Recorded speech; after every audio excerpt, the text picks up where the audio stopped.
నీ సేవలో ఎదురైనా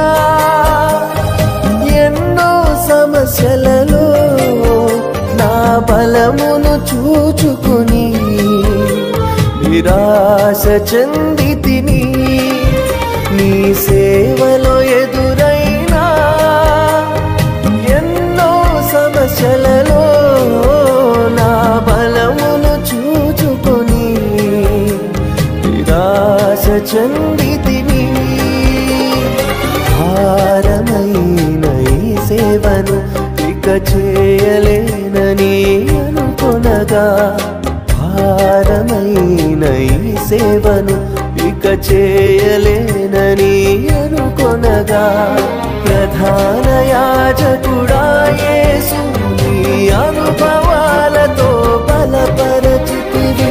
ప్రధాన యాజకుడా